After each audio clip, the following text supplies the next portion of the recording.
Hey everyone, welcome to today's video. Welcome to the Gamey Daddy channel. Thank you very much for tuning in. So today we're going to be looking at a build composition that I put together. And if you guys watched my last video where I was talking about how to make a killer build, I went ahead to design kind of a prototype for anyone that wants to build a Marksman Rifle build. Well, after doing that, it kind of gave me the reminiscence or kind of the, the deja vu, or I would say the fondness of when we used to use the Marksman Rifle builds with the SVD to play the Iron Horse raids. So somewhere, somehow, I thought in my mind, why not just go ahead and actually use this to play a legendary mission? So I'll tell you about it, but I'll first show you the build and all I have put together and why I decided to go ahead and actually do that. And, we'll just talk a little bit more about some components of the build. And if you want to add some input or you want to give some suggestions, please do so in the comment section. If you're new, this is something that I feel might be very valuable for you. So for those of you who see right here, I'm using my SVD. This is my primary weapon. I know I have it slotted in the secondary, spot, but it's the only SVD that my entire PS4 character has, which is quite amazing. I was quite surprised that I didn't have a bunch more, because on my PC character, I think I have about like 3 or so that are really good. But this one is almost max rolled. I mean, I could go ahead and increase the magazine size if I really wanted to optimize it, spend some time doing that, and I can change the talent. But I decided to go with Ranger because I do have some other perks that come with it as well. Now, if you were to speak with somebody about what talent you want to use for a rifle like this, there will be different suggestions. Some people will say maybe you want to go Lucky Shot.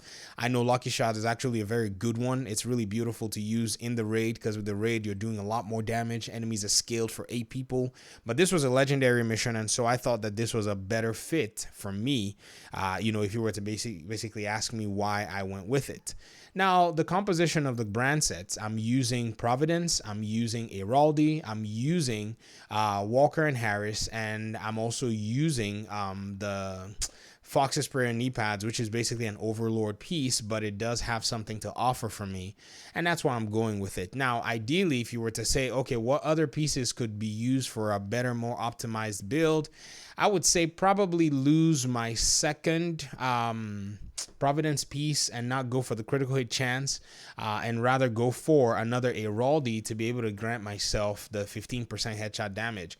And you may think 15% headshot damage might be challenging to hit, but the way this weapon actually works, it is a beautiful spamming, I would say also a stable weapon. If you're using the Sharpshooter Specialization, you're able to leverage all of that stuff with it. So we're going to look at the pieces, and as we're talking, we're going to look at some gameplay. So one of the really cool things that really did happen with this particular run was I was able to find a group that was willing to matchmake with me.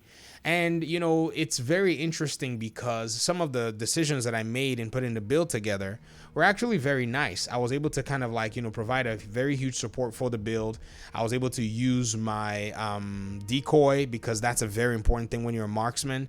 Your decoy really does make a huge difference, because yeah, you could go in there and use maybe some other kind of skill, but the decoy really gives you a lot of breathing room, and enemy NPCs are able to kind of ignore you for the meantime, and you could just basically mow them down. You can give your team the buff and allow for them to be able to deal some damage. On looking at the pieces that we have here, you can see that my one piece of my Providence is giving me 15% headshot damage, and it has critical hit chance, crit damage. It's just a piece that I have. I'm still working my way to getting this build to be how I want it. Sadly, on my PC account, I actually have it the way I want it to go, but I matchmade and no one's back from work on PC, but PlayStation just has the biggest player base, so it was easy to come here and actually test it out in a legendary mission. And I also have a Providence backpack. I'm getting 10% critical hit chance. I honestly don't want it, to be frank. I do want, ideally, an Airaldi backpack that has opportunistic and has everything rolled on it. So weapon damage, maybe some critical hit damage, or even weapon handling will work for me, but I do want headshot damage on there, because that's a big deal in the way that I'm actually using and playing this. But for now, this is what I have. This is more of a starter character that's been buffed and enhanced by my clan, so that's why you see me with all these pieces and all these exotics. That is all thanks to the LCN clan. Link in the description description if you need a clan in the Division 2 to run raids with, and just to, you know, help you out with the game. I'm going to make sure that you guys have access to our clan. Also, I have an Airaldi chess piece. The Airaldi chess piece is rolling with focus, perfect focus on there. Airaldi brand set is the only brand set that does have the perfect focus talent on there, which increases your total weapon damage by 6% every second while you're aiming, while scoped with an 8x or higher scope, basically up to 60%. So you're gaining about 60% damage increase the longer you're scoped in. So I stay scoped in. I mean, and the way the buff works, if you hold down your aim button, you still remain scoped in, and you still proc it. Now, a few good things about this particular specialization as well, using the Sharpshooter Specialization, is, you know, you're not always going to have to be in a, I would say, in a tight corner when it comes to needing ammunition or whatever it is. You're going to have access to that. And when we look at the specialization and the tree, I'll show you a little bit more what's going on there. And then because of the way I'm dealing a bunch of body damage as well, I'm going with the Walker Harris. I know it's something that you could do whichever you want.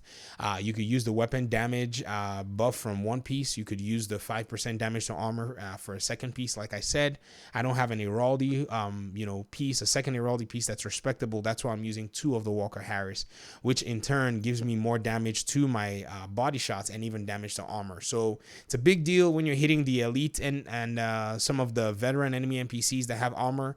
You really can count on that particular bonus to help you. Now, you could use a pair of contractor's gloves to be able to gain the extra weapon damage and the extra 8% damage to armor, but then at that point, it's all based on perhaps your sidearm, whatever you're going to be using as your sidearm or your secondary weapon. In my case, I'm using the Scorpio as my secondary weapon, and that's because of Opportunistic. Opportunistic says enemies you hit with shotguns and marksman rifles amplifies the damage they take by 10% from all sources for 5 seconds. So this requires that your marksman rifle or your shotgun is being drawn. So you need to be using any of these 2 weapons to hit the enemy NPCs, which then brings me full circle to talking about the weapon talent Ranger, which is why I've chosen this. So it says it amplifies your weapon damage by 2% for every 5 meters you're away from your target. Now, amplified damage is multiplicative. It does take your damage values and it will multiply it by that percentage factor. In the case of this particular I would say this particular scenario, every time I'm far away, I hit better and harder shots. And so that's a very huge deal. This particular weapon, we were not necessarily very successful when we were playing. I think we died twice. It took me a 3rd try to find a team that was respectable enough to have enough discipline anyways. I guess that's how I'll say it, to be able to beat the mission, because, when you're not playing with the mic, it's very challenging. And so the team that I was able to play Roosevelt Island with, they really did a good job. And so that was a very huge and I would say deciding factor of it. In fact, we almost wiped. I can't find the footage. I think my OBS messed up. I had to at one point switch to my tank build because we basically botched everything at that point. So I think the only way for me to be able to retrieve that footage is for me to go back and save perhaps the last hour of gameplay in order for me to be able to attain that. But whatever, it is what it is. And so when you go back and you kind of look at the way I've set this up, I just basically wanted to go for as much damage as I could, go for body shots, and be able to just land as many headshots as I possibly can and make every single one of them count. And then when it comes to modding your Marksman Rifle, don't pay attention to this VX1 scope I have. It's not part of my loadout. My loadout, I have the digital scope, which allows for me to gain 45% headshot damage.